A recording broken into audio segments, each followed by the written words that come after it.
لا يعصون الله ما أمرهم ويفعلون ما يؤمرون إن الله كان عليكم رقيبا. الخالق والمخلوق.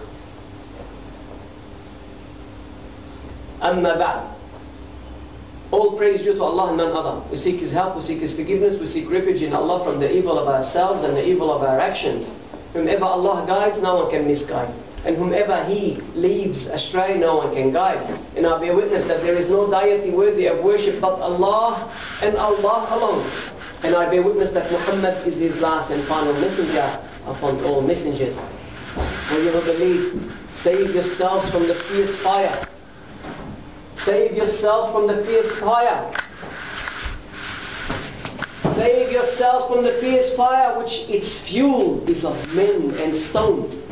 On it are angels stern in punishment, and they take out the order of Allah when Allah orders them to.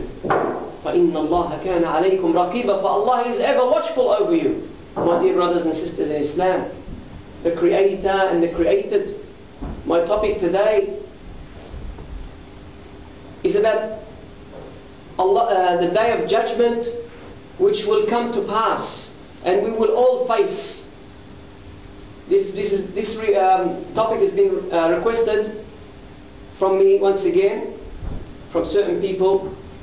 So you might hear the same topic as you've heard before, but it doesn't really matter. فَذَكِّرْ إِنَّ الذِّكْرَ تَنْفَعُ الْمُؤْمِنِينَ. A reminder, for the reminder benefits the believers. The rewards of these depend on the intention. And every person will get the reward according to what they intended. My dear brothers and sisters in Islam, I greet you with the greetings of the people of paradise with Assalamu alaikum wa rahmatullahi wa barakatuh. Allah subhanahu wa ta'ala created hell and heaven, and He said to Jibreel alayhi salam to go and check to see what He has prepared for the people of paradise. So when Jibreel alayhi salam saw what He has created, and he came back to Allah and he said to Him, Ya Allah, it is of a great creation. Then Allah subhanahu wa ta'ala encompassed heaven with things that people or men disliked. Like what? Prayer, work, dua, things like this. So He encompassed it with this. So Jibreel alayhi salam came back to Allah subhanahu wa ta'ala and he said, Oh Ya Allah, I'm afraid that no one will be able to enter it. It's a big hurdle. Then He said to him, go and see hell. So he saw hell. And he saw what He has put in hell. The torture. The things you can never imagine. Things you can never imagine of torture. And we don't want to go into that. So he came back to Allah subhanahu wa ta'ala and he said, Ya Allah, I have seen the disaster, the torture that you have put into hellfire. Then Allah subhanahu wa ta'ala encompassed it with things which are of desire, lusts of the dunya, the desires of the dunya. So Jibreel alayhi salam went back to Allah after seeing it. He says, Ya Allah, I am afraid that no one will escape from it. Whatever is in the dunya, the desires and the lusts of the dunya, which are the dirham, the dollar, women, material stuff, materialistic stuff on the face of the earth. How insignificant man really is, trying to accumulate as much as he can, as much as possible from this dunya in order to leave it behind, forgetting the greatest reward that Allah has prepared for him in the hereafter. Allah has concealed over their faces, and they are not able to see, because they do not want to take a step towards Allah subhanahu wa ta'ala. They have cut the sila between them and Allah. The sila meaning prayer, remembrance, dua. Ad-dua hiya al-ibadah. The supplication, this is the worship. When you supplicate to Allah subhanahu wa ta'ala. Don't tire of supplication. Keep supplicating to Allah subhanahu wa ta'ala. Allah loves the nagging person. When he asks him, supplicate. Fall things even. Allah loves that. Like, why? Because it connects you between you and Him. So, as much as you can, supplicate and praise your Lord subhanahu wa ta'ala. We do not forget those three that Allah subhanahu wa ta'ala Yawm al-Qiyamah will call up the charitable person, the person who has memorized the Quran and the person who has died for sabilillah, for the sake of Allah. Allah will call them, and every one of them will say, I have done it for your sake, Ya Allah. And Allah will say to them, you have lied. You have done it so that people can say, what a brave person, what a charitable person, what a hafiz. Throw them in Jahannam. We don't want to be among those people. When you do something, do it sincerely for His sake and His sake only. Between you and Him. You don't have to show anyone. Don't show it to anyone.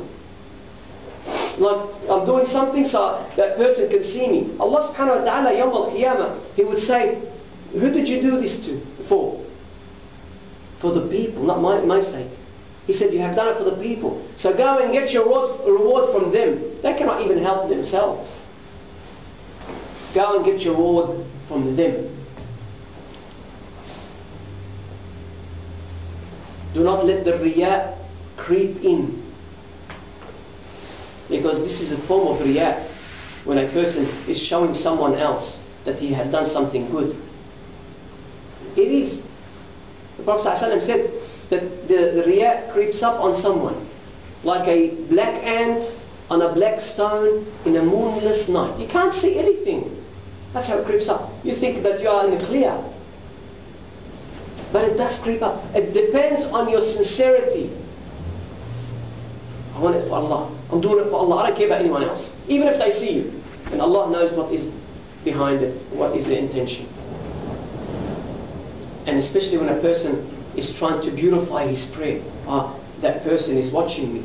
I better put my feet straight. I better do everything correct. No, ya akhwan. You can see on the side that this person is watching you. So you try to beautify it. So that person who is standing and looking at you says, MashaAllah, look how he is concentrating.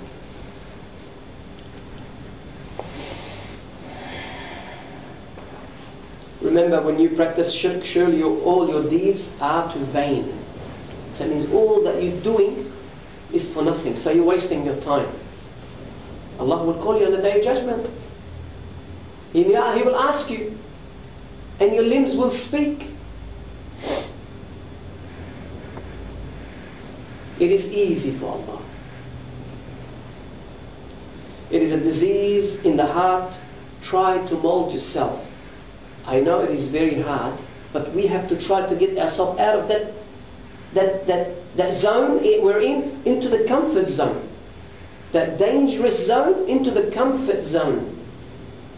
Some people are growing up like this because they are hanging around these other people, so they try to mimic them or try to imitate them. No, it is wrong. There is a wrong and there is a right. And when you read and understand, then you would know that these things have to be for Allah and Allah only. It is hard. Try to mold yourself according to what the Prophet ﷺ has said and what the Sahaba have done. They were sincere. They lived for the hereafter, not for today. They weren't trying to impress anyone. They were sincere. Why are they called the Sahaba?